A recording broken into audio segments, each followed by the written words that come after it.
श्री राधे, हर हर महादेव, जय माता दी। दोस्तों, आज की इस वीडियो में हम बात करेंगे कि चैत्र नवरात्र कब से शुरू हो रहे हैं और कब समाप्त होंगे। इस वीडियो में हम ये भी बात करेंगे कि जो चैत्र नवरात्र है उसमें जो कलश स्थापना होती है वो किस प्रकार होगी और कलश स्थापना के लिए आपको किन किन चीज़ों की आवश्यकता पड़ेगी और शुभ मुहूर्त क्या होगा कलश स्थापन करने के लिए। तो चलिए दोस्तों, बात करते हैं सबसे पहले कि जो चैत्र नवरात्र है वो कब से स्टार्ट हो रहे हैं। दोस्तों, चैत्र नवरात्र हिंदू पंचांग के अनुसार जो है इस साल चैत्र नवरात्रि 30 मार्च 2025 से शुरू होकर 6 अप्रैल 2025 तक चलेगी। तो चलिए दोस्तों, अब बात करते हैं कि घट स्थापना यानी कलश की स्थापना का समय क्या होगा, किस समय तक शुभ रहेगा घट स्थापना करना।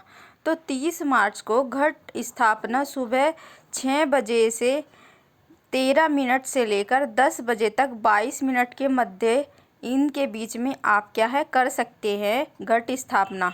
ठीक है, 8 बजे भी कर सकते हैं, 7 बजे भी, 9 बजे भी और 10:30 बजे से पहले पहले आपको घट स्थापना कर लेनी है। इसके बाद भी यदि कोई ऐसा साधक है, ऐसा भाई बहन है कि कलश स्थापना जो है नहीं कर पाया सुबह के टाइम किसी कारणवश, तो फिर क्या है उसका जो समय होगा वो दोपहर में 12:01 से लेकर 12:50 तक आप कलश स्थापना कर सकते हैं। तो ये है शुभ मुहूर्त, शुभ टाइम कलश स्थापन करने का 30 तारीख में। इसके बाद हम बात करते हैं कि कलश जो स्थापना करेंगे उसमें आपको किन किन चीज़ों की आवश्यकता होगी।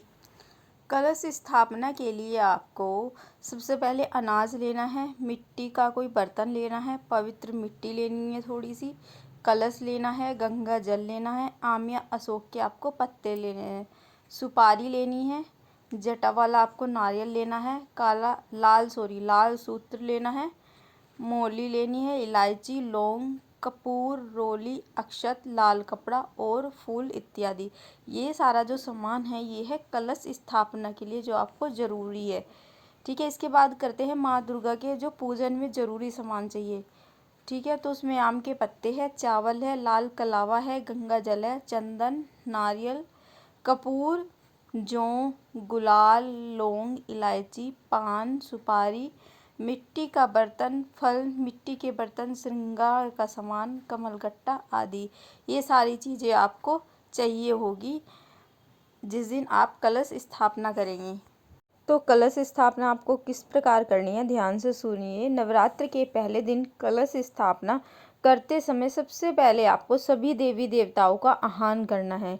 इसके बाद आपको एक मिट्टी के बड़े पात्र में ज्वारे के आपको बीज डालने हैं। उसके बाद सारी मिट्टी और बीज डालकर पात्र में थोड़ा सा पानी आपको हाथ से छिड़क देना है। आप गंगा जल जो जिस कलश में आपने गंगा जल भरा है और अगर ज़्यादा गंगा जल नहीं है, ठीक है, उसमें थोड़ा सा पानी भी मिक्स कर सकते हैं आप। उसके बाद आपको क्या करना है, उस कलश में आपको जल में सुपारी, दुर्वा, अक्षत, सिक्का भी आप डाल सकते हैं और कलश के चारों तरफ जो उसमें क्या करना है आपको मोली बांध देनी है। अब कलश के किनारों पर आम के 5 पत्ते रखे, कलश का ढक्कन से ढक दे, उसके ऊपर एक नारियल ले और उस पर लाल कपड़ा या आपको चुनरी उस नारियल के ऊपर लपेट देनी है। इसके बाद आपको नारियल पर मोली बांध देनी है। इसके बाद कलश और ज्वारे स्थापित करने के लिए सबसे पहले ज़मीन को अच्छे से साफ कर ले। इसके बाद ज्वारे वाले जिसमें आपने ज्वारे बोए हैं वो पात्र रख के इसके ऊपर कलश स्थापित करें, फिर कलश के ढक्कन पर नारियल रख दे।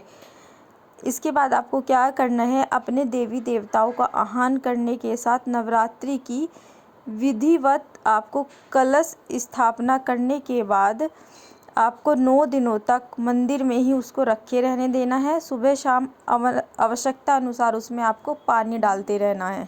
इस तरह से आपको कलश की स्थापना करनी है और 9 दिनों तक माँ दुर्गा की पूजा करनी है।